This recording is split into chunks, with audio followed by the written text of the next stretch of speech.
Assalamu alaikum wa rahmatullahi wa barakatuhu masu sauraro. Barkanmu da sake saduwa da ku a cikin sabon littafin mai suna ɗaurin ɓoye. Idan wannan shine zuwan ki na farko ko zuwan ka na farko, muna roƙon da ka danna mana subscribe tare da alamar ƙararrawa domin sanar da ku sababbin shirye-shiryenmu da zarar mun ɗora. Ɗaurin ɓoye kashi na biyu. Kusan rabi da rabi take karatun, fiye da rabin hankalinta ya ta'allaka ne akan wayarta, wanda ba komai take kalla ba sai wasu numbers wanda ke rubuce da sunan mamana. Ta kalle su ya fi sau shirin masaki. Ta kwatanta kiran fiye da ƙirgen yatsun hannunta, sai dai ta kasa hakan. Ba wani abu bane ya jawo hakan ba, illa tsoro da fargabar abin da kiran zai biyo baya. Ta ji an ce ba ta ji daɗi ba, tana so ta kira ta mata sanda jiki, sai dai ba ta da wannan damar. Ba ƙaramin ƙunar baƙin wake take ba duk sanda ta yi jarumtar kiranta, wanda hakan daga ƙarshe baya haifar mata da ɗa mai ido. Ƙawata sarkin sammako. Ta ji an ambata ta gefenta. Wayar ta rufe, ta ɗago kai, fuskar ta ƙunshe da murmushi, tana duban Aliya da ke sauke jakarta daga kafaɗa. Kana ta yi wa kanta mazauni kusa da Aisha, ita ma tana murmushi. To ya za a yi? Aisha ta maida mata amsa, tana gyara zamanta. Hala yau ma uwar masu gidan za ta fito da wuri, kika kwaso kafa kika biyo ta. A maimakon ta bata amsa, murmushi Aisha ta saki, ta san halin rigima ta sarai irin na Aliya. Yar tsama suke kwarai da Asma'u, ba sa haɗa hanya da ita saboda bambancin halaye kwarai da ke tsakaninsu.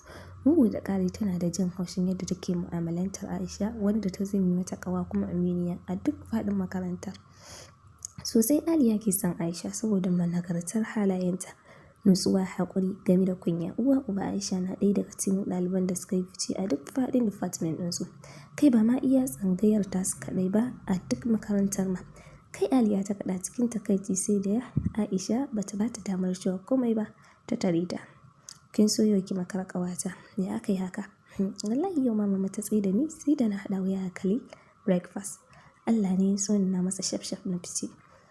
Da Allah ne kaɗai ya san makarar da zan yi. Duka tana zancen ne sanda take ciro handouts ɗinta daga jaka. Kafin su sake cewa komai, lecturer ɗin ya shigo ajin. Ƙarfe 3 na rana ta kammala duk abin da za ta yi cikin makaranta. Hakan ya sanya ta tattara komai nata ta fito don ta ƙarasa inda za ta samu Asma'u. Sai dai ko da ta je, wayan ta ga wurin babu alamun motar ta, hakan ke nuni ba ta cikin makarantar. Bata wani damu ba, ta so takawa da ƙafa don zuwa bakin gate ɗin makarantar don ta samu abin hawa, don yau Aliya ta riga ta tafiya gida. Ita ta tsaya ta duba wasu karatuttuka.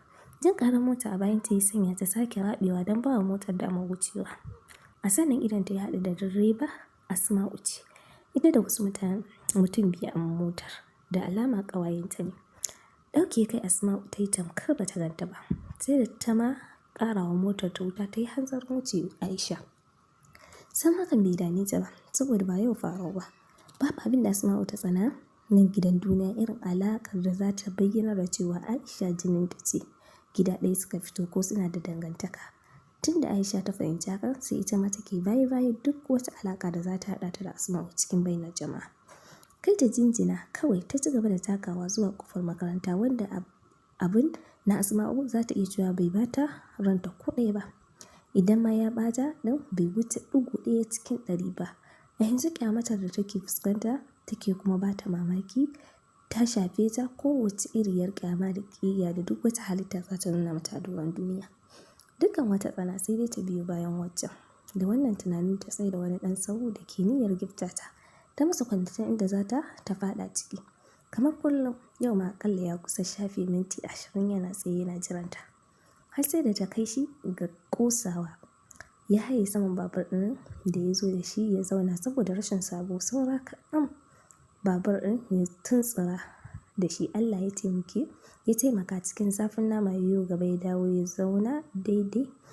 Muhammadu da ke zaune cikin motarsu da ke fake a wani layi ya tuntsire da dariya har da dukawa. Ba dan ba da ya fito ya masa bidiyo ya ajiye saboda tarihi, sai dai yana tsoron tashin balli, tilas ya zauna cikin mota kamar yadda ya masa umarni. Sake duba agogonsa yana ismawa a ranshi. Mintunan da zai ƙara, wanda matuƙar ba ta fito ba, zai ƙara gaba. A gajiye yake, daga iyafot yake ko gida bai isa ba. Ya sauya kaya ya canza akalar tafiyar tasa zuwa gidansu. Bayan yi wa ɗaya daga cikin yaran shi waya ya kawo masa babur ɗin. Kwanaki 10 ya kwashe a ƙasar da yake, bai kuma samun damar kiranta ba tun da ya tafi saboda gudun tonuwar asiri. Don kada ta tsammaci ya janye hakan ne ya sanya shi tahowa kai tsaye gidansu. Kamar koyaushe yau ma haka fuskar ta take, ta ƙaraso inda yake sai dai a yau waya take amsawa. Ganin ta iso gare shi yasa ta ba da uzurin za ta sake kira, ta kashe waya. Ta lankwashe ta a hannunta, yau ma tana sake ƙare masa kallo a kaikaice. Allah ya baka kyau na nuna sa'a, sai dai hakan ba zai yi tasiri a raina ba, saboda kana da babban naƙasu na rashin hatimin nasara. Duka take wannan magana a ranta, sama suka gaisa tamkar bakin juna. Shi kansa yana jin wani iri cikin ranshi duk yadda ya so kawo sabo da shakuwa tsakaninsu. Zulaihat ta ki ba shi dama. Shi ya ratsa tsakaninsu bayan ya gama iya maganganun da ya ga sun kamata. Sai dai rashin samun gamsasshiyar amsa ya sa maganganun nashi ba su yi tsawo ba. Dama akwai abin da nake son gaya maka. Ta faɗa tana gyara yafin mayafinta. Babu damuwa, ni magana nake. Cewa ne idan Allah daga yau ina son ka janye daga zuwa wajena da kake. Saboda ina da buƙatar space. Ƙaramin murmushi ne su ɓuce wa fuskarsa. Abin da yake zato yau zai tabbata kenan. Amma wani laifi na aikata ne haka? Kai ta gyaɗa tana ɗan taɓe baki. Ko ɗaya, ko ina gaji da alaƙar mu ne haka. Har yau jiya yau. Kai ba ƙaruwa ake da kai ba. Ta ƙara shi furcin ƙarshe can ƙasan maƙoshinta, sai dai abin da bata sani ba shine yana daga cikin jinsin mutanen da Allah ya musu kaifin ji matuƙa. Murmushi ya kuma saki mai ɗan sauti, ga mamakinta ta ji ya ce shikenan. Insha Allah daga yau dinnan zan janye. Amma ya faɗi yana sanya ni cikin aljihun wandon shi. American dollars ya ciro daga aljihu nasa wanda bai san ko na nawa bane. Takawa a hankali har ya isa inda take rungume da hannayenta. Ya soka mata su tsakanin hannayenta yana ci gaba da jifanta da murmushi. Na gode da lokutanki na baya da kika ara min. Sai wata rana ya faɗi yana juya binsa dai da kallo galala, duk wata tasha ta tunaninta ta ɗauke tsaf.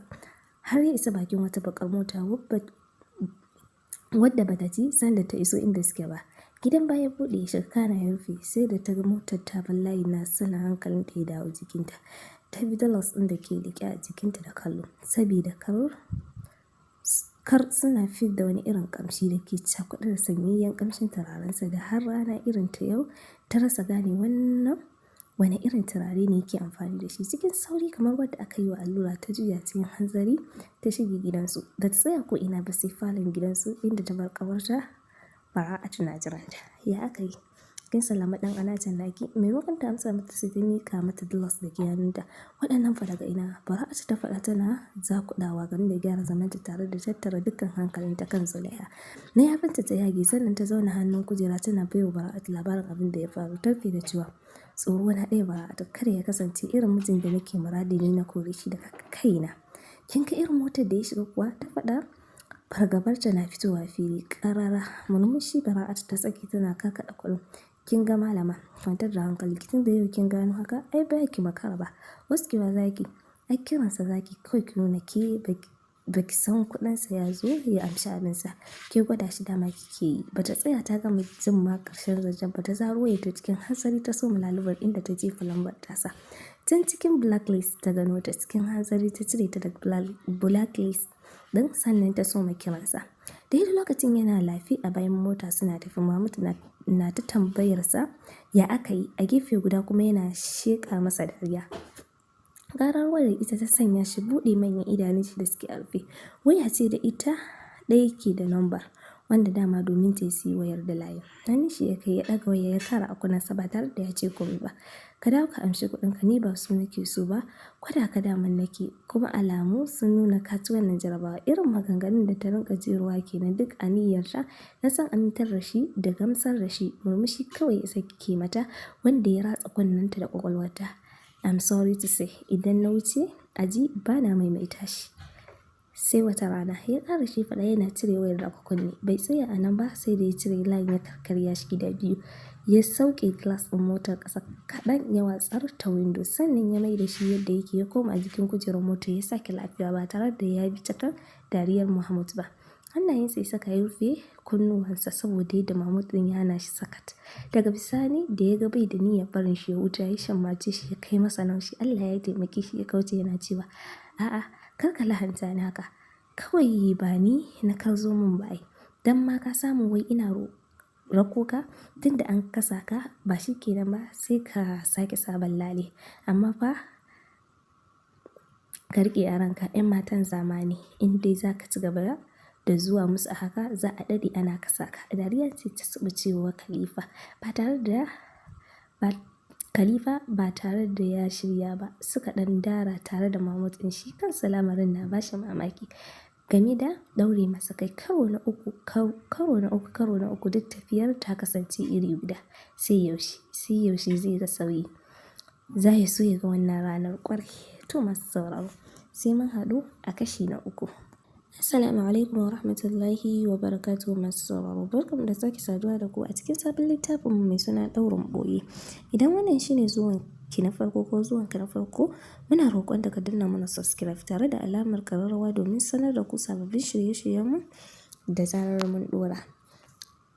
Ɗaurin ɓoye kashi na 2. Kusan rabi da rabi take karatun, fiye da rabin hankalinta ya ta'allaka ne akan wayarta, wanda ba komai take kalla ba sai wasu numbers wanda ke rubuce da sunan mamana. Ta kalle su ya fi sau shirin masaki. Ta kwatanta kiran fiye da irgen yatsun hannunta, sai dai ta kasa hakan. Ba wani abu bane ya jawo hakan ba, illa tsoro da fargabar abin da kiran zai biyo baya. Ta ji an ce ba ta ji daɗi ba. Assalamu alaikum wa rahmatullahi wa barakatuhu masu sauraro. Sai dai ba ta da wannan dama. A cikin sabon littafin mai suna ɗaurin ɓoye. Idan wannan shine zuwan ki na farko ko zuwan ka na farko, muna roƙon da ka danna mana subscribe tare da alamar ƙararrawa domin sanar da ku sababbin shirye-shiryen mu da zarar mun ɗora. Ta ɗago kai, fuskar ta kunshe da murmushi, tana duban Aliya da ke sauke jakarta da fiye da rabin kana ta yi wa kanta matsoni kusa da Aisha, wanda ba kuma take kalla ba sai wasu numbers wanda ke rubuce da sunan mamana. Ta kalli gyara ya fi sau shirin masaki, ta kwatanta kiran fiye da irgen kika kwaso kafa sai dai ta kasa haka. A maimakon ta wani abu ne ya jawo hakan ba, illa tsoro da fargabar abin da ta halin rigima ta sarai ta ji an ce ba ta ji daɗi ba, tana so ta kira ta, ba sa haɗa hanya da ita saboda bambancin halaye kwarai da ke tsakanin su. Bugu da ƙari tana da jajjaja da ta kiran amalantar Aisha, wanda ta ƙarshe ba ya haifar da a duk faɗin makaranta sarkin sammako. Sosai ta riya kisan Aisha saboda managarcin halayenta, nutsuwa, ta ɗago kai da fuska ta kunshe da Aisha tana da cikin ɗaliban da suke ci a ta da kafata. Kana ta yi wa kanta matsoni kusa da Aisha kaɗai ba a duk makarantar ma. Kai Aliya ta kaɗa Aisha ta kai ta sai da Aisha tana gyara ba ta damar shi komai ba masu gidan da ta fito da wuri. Kin so ya kwaso kafa ita da aka yi haka. A maimakon ta ba ta mata tsaye da ni sai da na Aisha ta saki ta san halin rigima. Allah ne ya sauya masa da Aliya. Yar tsama su da Allah ne kaɗai ya sa haɗa hanya da ita saboda bambancin halaye da take kwarai da kinta da kajika.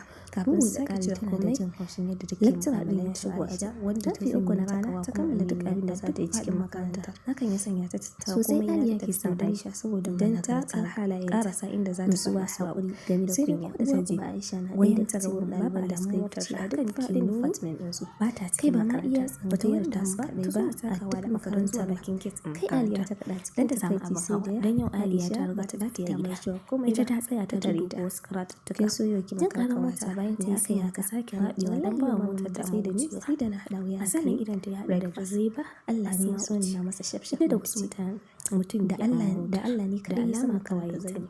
Duka tana kai ta nisan da take tura har da wata daga jaka sai da ta ma sake cire ƙarar motar ta wuta ta yi lecturer ɗin ya shigo Aisha. Ƙarfe 3 na rana sun kammala duk abin da za ta yi cikin makaranta. Hakan ya sanya ta tattara komai na ta tsana don gidan don ta ƙarasa inda za ta samu cewa sai da ko da ta je gida wayan ta ga wurin babu alamun motar ta. Hakan salamu alaikum.